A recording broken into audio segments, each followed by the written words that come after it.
안녕하세요. 천유입니다. 최근 영상에서 저는 이번 조정은 기업 실적이 아니라 유동성 이슈로 꺾인 조정이고 여기에 대한 제 생각들을 말씀드렸는데요.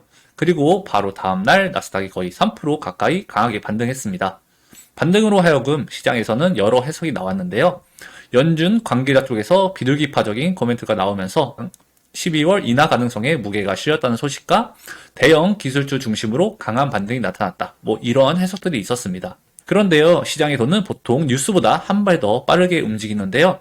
그래서 저는 유동성 조정이라면 유동성에 훨씬 민감한 자산을 같이 보자고 말씀드렸죠. 바로 가상화폐고요. 언제 유동성이 다시 풀릴까? 그때까지 우리는 뭘 보면서 기다려야 할까? 그리고 여기서 제 개인적인 생각으로 하나 더 봐야 할 지표가 있다면 바로 가상화폐일 것 같습니다. 비트코인이 먼저 5% 정도의 상승이 발생했고 그 다음날 나스닥 상승이 따라 나왔는데요. 물론 이게 항상 맞는 공식은 아닙니다. 하지만 이번처럼 유동성이 핵심 원인처럼 보일 때는 가상화폐를 일시적인 선행지표로 참고할 만하다라는 게 제 관점이었습니다. 그런데 한국 시장은 왜 이렇게 약하나? 문제는 여기서부터인데요.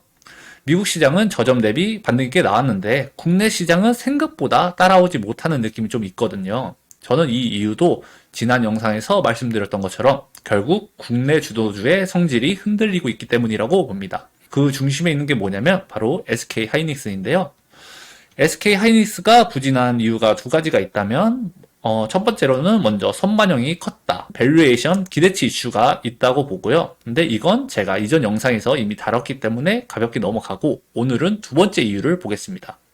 바로 비테크틀의 자체칩 ASIC이 성능과 효율 측면에서 시장의 관심을 끌기 시작했다는 점인데요. ASIC은 쉽게 말해서 특정 목적에 맞춰 내가 쓰려고 직접 설계한 주문형 AI 칩이에요. 기본적으로 ASIC은 전력 효율도 GPU 대비 성능이 뛰어나고요. 그렇기에 전력 문제가 가시화될수록 ASIC이 좀 더 시장의 이목을 끌 수 있다고도 생각합니다. 대표적인 예시로는 구글의 TPU, 메타의 MTIA, 아마존의 인퍼렌시아 그리고 그록 같은 칩들이 있는데요. 여기서 우리가 주식하는 사람이라면 이걸 빅테크가 그냥 칩을 만든대 하고 넘기면 안 됩니다. 왜냐하면 시장의 변화는 항상 이렇게 작동하거든요. 누군가에게는 위기고 다른 누군가에겐 기회가 됩니다. 즉 시장이 전달하는 메시지에서 기회가 어디로 이동한지를 찾아야 해요. 지금까지 AI 가속기 시장은 사실상 엔비디아 GPU 중심의 독점 체제였죠. 그런데 ASIC 비중이 커진다는 건 이 독점 구조가 조금씩 흔들릴 수 있다는 뜻입니다. 그러면 당연히 우리는 기존 반도체 공급 체인을 다시 한번 점검해야 하고요.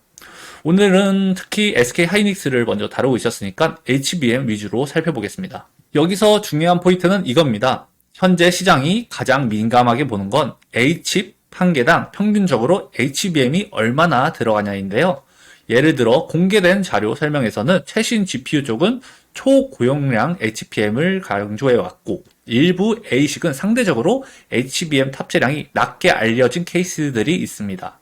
또 어떤 설계는 HBM 대신 DDR 혹은 온칩 같은 구조로 확장하는 방향도 거론되고 있고요. 그러면 어떤 우려가 생기냐면요. ASIC이 대규모로 깔리는 구간으로 나아간다면 만약 칩당 평균 HBM 탑재량이 생각보다 낮아진다면 AI 칩 시장 전체에서의 HBM 평균 탑재 용량이 예상보다 낮아질 수 있다. 이런 논리가 시장에서 힘을 얻을 수 있다는 겁니다. 그리고 주식시장은 기본적으로 불확실성을 싫어하고요. 그래서 이 논리가 부각되는 시기에는 단기적으로 SK 하이닉스의 부담 요인이 될 수 있다고 생각해서 최근 부진한 흐름이 나타난 게 아닌가 하고 추측하고 있습니다. 여기서 흥미로운 포인트가 하나 있는데요. 반대로 삼성전자는 왜 다른 해석이 붙냐면 ASIC이 커지면 주문형 반도체 생산을 누가 하냐라는 문제가 또 따라오죠. 이때 시장은 삼성전자에 대해 파운드리의 관점에서 약간의 기대감이 붙기도 합니다. 또한 전략적 파트너십 기준으로 삼성과 구글은 매우 가까운 편이기도 하고요. 즉 같은 ASIC 부상이라는 이슈가 누군가에게는 부담이지만 누군가에게는 기대가 될 수 있다는 거죠. 그럼 SK 하이닉스는 앞으로 계속 나쁜가? 그건 아니라고 봅니다. 왜냐하면 지금 우리가 얘기하는 우려는 단기 심리와 전환 구간에서 나오는 소음에 가깝기 때문인데요. AI 모델이 고도화될수록 결국은 다시 한번 메모리 병목이 크게 부각됩니다. 학습이든 추론이든 규모가 커질수록 HBM처럼 대역폭이 크고 빠른 메모리의 중요성은 다시 올라오거든요. 그리고 차세대 자체 칩들은 지금보다 메모리 요구량이 커질 거라는 전망이 계속 나오고 있고요. 다만 문제는 뭐다? 차세대 칩이 개발되고 실제로 범용화되기까지는 시간이 걸립니다. 그래서 시장은 그 시간텀 사이에서 일종의 사이클 혹은 기대치 조정 구간을 만들 수 있다는 것이죠. 이번 영상을 정리하면 이겁니다. 첫째, 이번 미국 반등은 실적이라기보다는 유동성 성격이 강했다. 둘째, 국내 시장이 상대적으로 약한 건 주도주, 특히 SK 하이닉스의 흔들림이 크기 때문이다. 셋째, 그 배경 중 하나로 빅테크 자체칩 비중 확대에 따른 HBM 탑재량에 대한 단기 우려가 시장에 커질 수 있다. 다만 중요한 건 이게 HBM이 끝난다라는 얘기가 아니라는 거예요. 장기적으로 결국 메모리 병목 때문에 고성능 메모리의 구조적 필요는 계속됩니다. 결론은 이거죠. 단기적으로 전환 구간에서 소음과 사이클이 생길 수 있지만 장기적으로는 고성능 메모리와 인프라 수요가 다시 핵심으로 돌아온다. 그리고 여기서 다음 질문이 자연스럽게 이어집니다. 그럼 ASIC이 진짜 커지면 공급 체인에서 누가 수혜를 볼까? 대표적으로 기판 쪽에서는 이수페타시스, 그리고 소켓 테스트 쪽에서는 리노공업 같은 종목들이 거론되고 있는데요. 저도 사실 이수페타시스는 좋게 보고 있던 종목이기는 해요. 다만 지금 주가가 많이 오른 상태였기에 영상에서 가볍게 던지기엔 부담이 있더라고요. 여러분이 주식을 하는 판단에 있어서 진짜 도움이 될 만한 근거가 발생한다면 그때 따로 정리해서 영상을 찍어 보겠습니다. 그리고 오늘 구조적 성장이 기대된다는 영상편에서 실제로 영상을 보고 수익이 났다는 댓글을 달아주신 분이 계시는데요. 아마 에코프로 쪽에서 수익이 난 게 아닌가 싶습니다.